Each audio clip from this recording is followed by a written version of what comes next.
Hello, my name is Sibisihle Chaka. I'll be doing a short introduction of a task that we were given.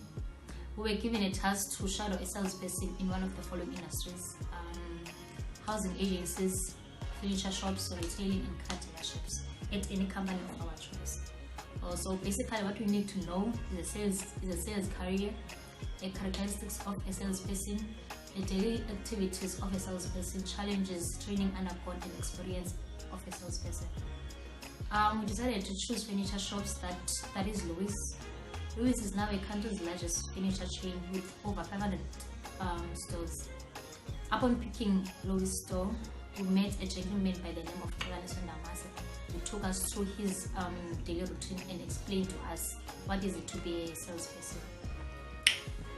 So a sales career is one that comprises of the exchange of goods and services.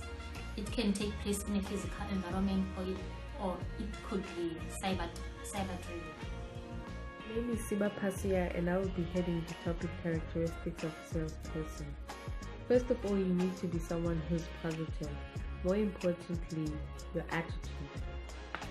That allows you to grow on a personal level, and it makes it easier to learn along the way.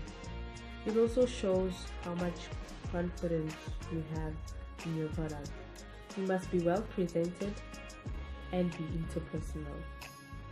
Looking well goes to show how much pride you have in your work. You also feel good, which builds so much confidence in oneself.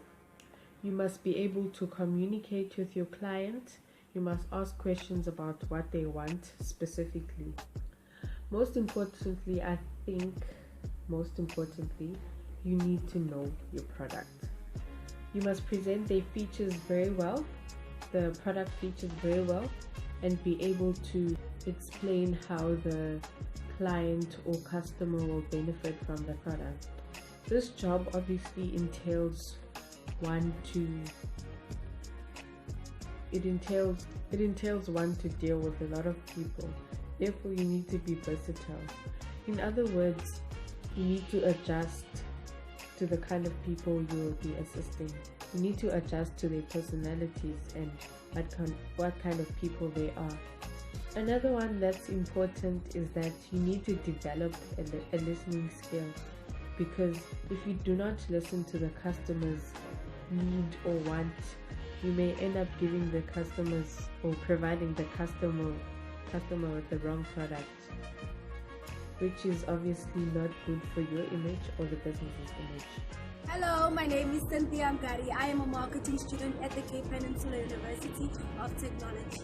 I have to talk about the daily activities of a salesperson. As a salesperson, you need to create a routine that will allow you to get everything done in a day. So a salesperson starts their day early.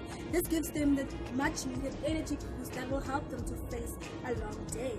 They start off with a meeting with their team before getting on with their work, and then they schedule calls, answer voicemails, leave voicemails for prospective clients, and read and answer emails, draft up follow emails. Later on, they identify and meet new prospects and schedule meetings with them as well. So that's basically what the daily activities of a salesperson looks like. Hello everyone, my name is Yolanda Namba, and I'll be discussing the challenges of a salesperson. Firstly, losing deals. Yes, high achieving salespeople do still lose deals like everybody. The difference is that they usually don't sit around and dwell on the lost deal for more than a minute, since they are too busy moving on to the next opportunity. Secondly, too high competition, whereby other companies sell the same product at lower prices than the customers will go buy from the other companies. Thirdly, sometimes the company can advertise many products while the stock is less than the advertised. Then the prospects cannot buy because there is no stock. Lastly, customers can buy products on credit or they buy and can't be able to finish their payment. The company have to cancel the commission payment for the salespeople. Thank you.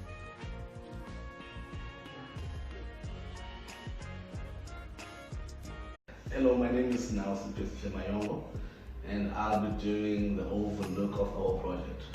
Now basically what we've learned from this experience is that salespersons have to be a bit manipulative. They have to respond well with customers.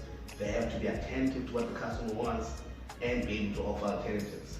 In the case whereby the customer is looking for a bar fridge and he has to be able to control the situation and get them to buy something better. It might be more expensive, but using your words, you can always turn around the customer's faces. Call them home. One of the most important aspects in a salesperson's daily job is to know the product. You can never sell a pot if you don't know anything about it. There's a vast majority of products. Why should I buy your product? You have to convince me, you have to sell me that.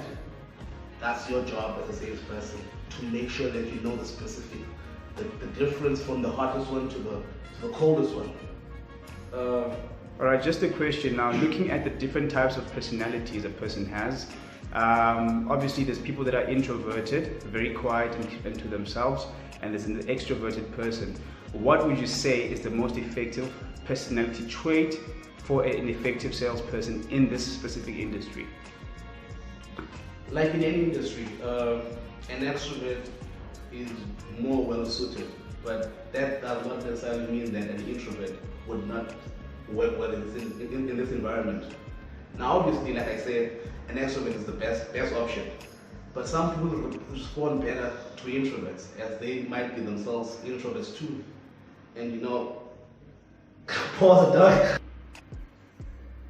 Okay, so typical of any sales environment, there's always some sort of target or an objection or an objective matrix that everybody has to meet in order to perform and to have a good outcome. So when it comes to the sales person who works in a furniture store, what does that pressure look like in terms of meeting objectives? Did you guys find out about any targets they may have, and how do they go about doing that?